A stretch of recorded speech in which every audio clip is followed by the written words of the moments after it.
Hello everyone. This is the 5th video in the series.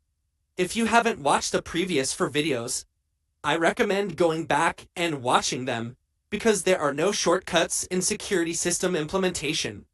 You must follow all the steps before watching this video.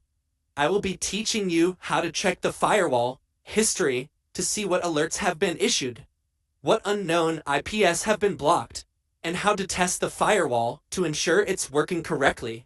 Let's get started. Go to the pfSense Radar page, then to Service, then to Suricata. Scroll down and find Alert, and then Block 2. These will display system alerts if you access an unsafe website or if it's been subjected to a cyber attack. A full history of alerts will be shown. As you can see, there are many websites blocked by the firewall. I will clear all blocked data and test the system to show you how fast and robust it is in protecting itself, providing enhanced security. I've now deleted all firewall history to avoid confusion and eye strain. Let's test it now. First, I'll use a command to find out the public IP address of my IP address, or everyone's router and IP address. Go to Google and search for my IP. Then copy your IP address and paste it into the tracert command followed by your IP address. Now, I have something fun to show you. Did you know that if others know your public IP address, they can use it to search for your information and internet usage history on websites like my IP? It will show you your router and IP address.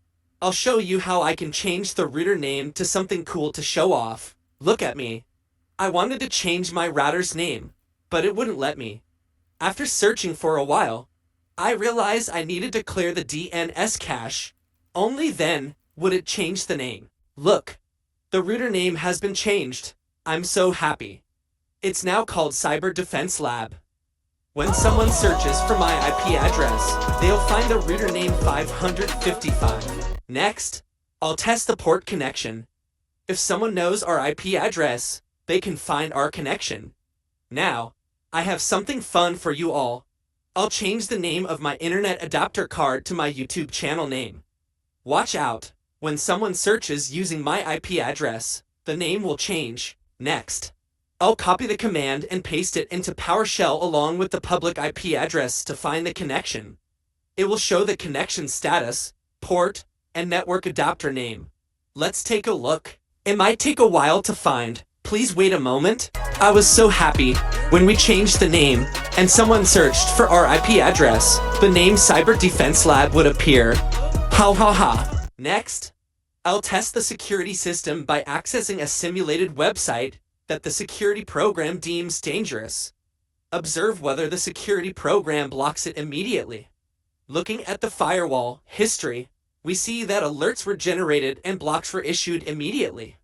This means the protection system is working effectively and efficiently, yielding excellent results. A major advantage is that when we browse malicious websites, the system automatically blocks them without us having to do anything further. The security system test results show that it is very secure at an enterprise level, providing complete protection.